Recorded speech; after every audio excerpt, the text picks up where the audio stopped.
Hello everyone, welcome to Rainbow Infinity. Today I'll be reading GeodesicDragon's You Do What With Your Fries? If you like the reading, be sure to like, comment, and subscribe. Please enjoy. Warning, this chapter contains crimes against cuisine. As a sliver of ketchup ran down Applejack's chin, the mare too engrossed in her hay burger to notice, Rarity grimaced and flared her horn with magic. A few napkins floated over and wiped away the offending mess, before being unceremoniously dumped onto the tray which lay in the middle of the table. "Umph," Applejack murmured between bites. "Thanks, Sugar Cube." Rarity smiled in return and, satisfied that her mare friend was clean enough, returned to nibbling daintily at her salad, tuning out the sights and sounds of a busy fast food restaurant. Foals laughed and played, parents sighed and scolded, and the staff worked feverishly to deal with the many orders coming in. It wasn't the sort of place Rarity would normally go for lunch, but it had been Applejack's turn to choose, and she wanted a burger. Applejack grabbed her milkshake and took a long, noisy slurp from the contents, the sound causing Rarity to grit her teeth. She watched with some bemusement as Applejack proceeded to take the lid off the cup. Before Rarity could question her, she picked up a hoofful of fries, dunked them in the shake, and tossed the mixture into her mouth, chewing with a satisfied hum. Rarity let out a horrified gasp. "Applejack!" she cried. "Darling, I love you a lot, but I have to ask you, what on Equestria are you doing? That's disgusting!" Applejack swallowed and looked at her quizzically. "What are you talking about, Rarity?" she asked. "I do that all the time." "Really?" Rarity shuddered. "But why would you want to contaminate your drink with salt and grease from your fries?" "Contaminate?" Applejack chuckled. "That's taking it a bit far, Sugar Cube. As I said, I do it all the time, and it don't do anything to affect the taste of my milkshake. You should try it. It's real good." "I would sooner feast on Sweetie Belle's culinary arts," Rarity deadpanned. "This is a crime against food, Applejack. I shudder to think about what other culinary atrocities you commit in private." Applejack narrowed her eyes. "Now listen here, Miss High and Mighty," she said. "Best not to be talking nonsense when you are as guilty of committing these so-called food crimes as you think I am." Rarity let out a dramatic gasp. "Me? Guilty of food crimes?" She crossed her forelegs and huffed. "Perish the thought." "Oh, really?" Applejack said. "How about last week, then, when I came to your place for lunch and you made carrot dogs?" Rarity furrowed her brow. "If you'll allow me to refresh your memory, darling, having carrot dogs was your idea." "Yeah, but you put mayonnaise on yours," Applejack replied exasperatedly. "Come on, Rarity, you know I love you to pieces, but that's a food crime if and ever I saw one." "There is nothing wrong with putting mayonnaise on a carrot dog," Rarity said matter-of-factly.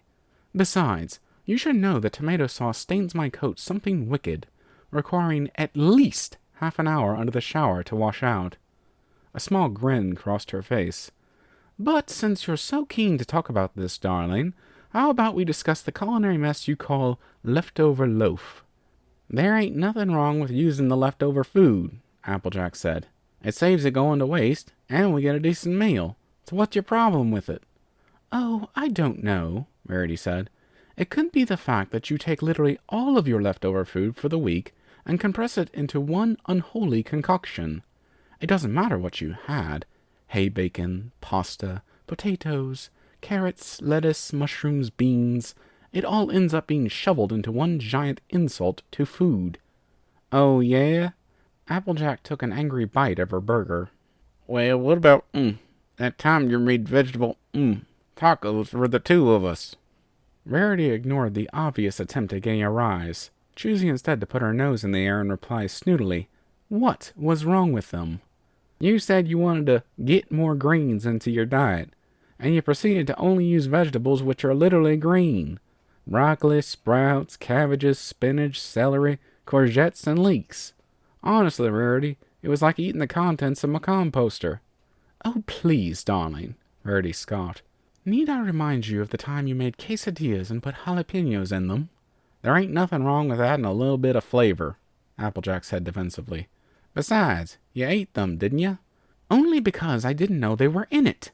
Rarity looked around at the bemused looks they were getting from the other patrons, and lowered her voice to a whisper. I had to go into Barnyard Bargains on my way home and buy 2 extra cartons of milk because my stomach felt like it was tap dancing all night. I'm glad that Sweetie Belle was with our parents because it prevented me from having to explain why I was spending the night in the bathroom. Applejack snickered for a moment, but it turned into a cough upon noticing the death glare Rarity was giving her. Yeah, well, I got 2 words for you, Rarity, she said. Pineapple nachos. She shoveled the rest of her burger into her mouth, chewing loudly with a smug grin on her face. Rarity gasped. I'll have you know that pineapples and nachos are a delectable combination, she hissed. I will not hear a bad word against them, not from you, and not from any pony else. Applejack let out a disgusted groan. But nachos are made for dipping, she said, throwing up her forelegs dramatically. They are meant to be paired with cheese, ranch, salsa, guacamole, and so forth. They sure as Celestia ain't meant to be dipped into pineapple puree, or be eaten with pineapple chunks on top of them. Shoot, the first time I saw you do that, my first thought was that my mare friend had been replaced by a changeling. Rarity didn't respond at first, only choosing to stare Applejack down for a moment before sticking out her tongue. Pickle pizza, she said indignantly. You bashed my favorite, my love, so I'll bash yours. Pickle pizza is a fine meal, and fine you know it, she said. Ain't nothing better than getting a bunch of pickled things, slapping them on a pizza with some cheese, and tucking in. She licked her lips. Boy, howdy, hun.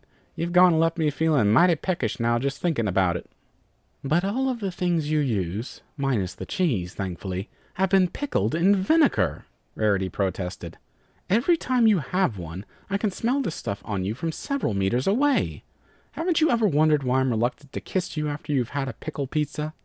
Well, yeah, actually.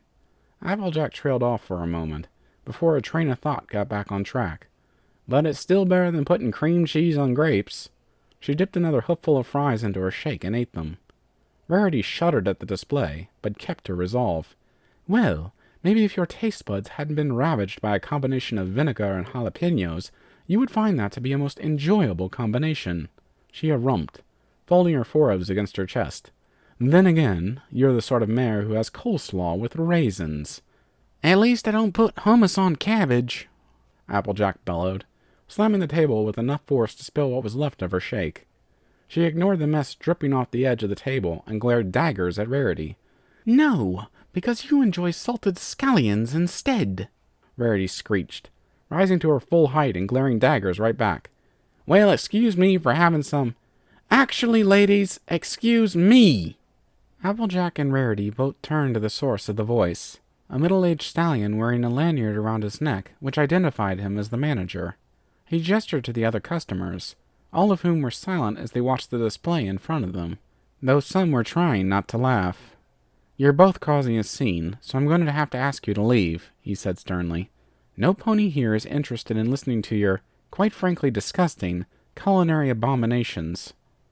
Rarity stood up first, her cheeks burning red, and walked out the door with her head held high. Applejack quickly followed suit, tipping her hat and offering a quick, "Sorry, y'all," as she left. She let out a sigh and dragged a forehoof down her face, then went to a nearby bench where Rarity was sitting. She sat down next to her. They looked at each other for the briefest of moments, before turning away with a humph. I cannot believe you do all of that, Rarity muttered. I mean, coleslaw with raisins? It just boggles the mind. It don't boggle the mind nearly as much as you putting cream cheese on your grapes, Applejack shot back. They are 2 separate foods, for crying out loud. They don't belong together. I don't have to justify my tastes to you, Rarity said. And I don't have to justify mine neither, Applejack retorted. Fine. Fine. The 2 of them sat in silence for a while, ignoring the puzzled glances of the ponies who passed by, wondering why the 2 of them were sitting with their backs to each other, their forelegs crossed in a show of angry defiance. After a while, Rarity heard shuffling behind her as Applejack removed her hat and let out a sigh. Listen, Sugar Cube, I know I have some pretty strange tastes in food, she said softly, but you need to know something. And what would that be? Rarity asked, rolling her eyes.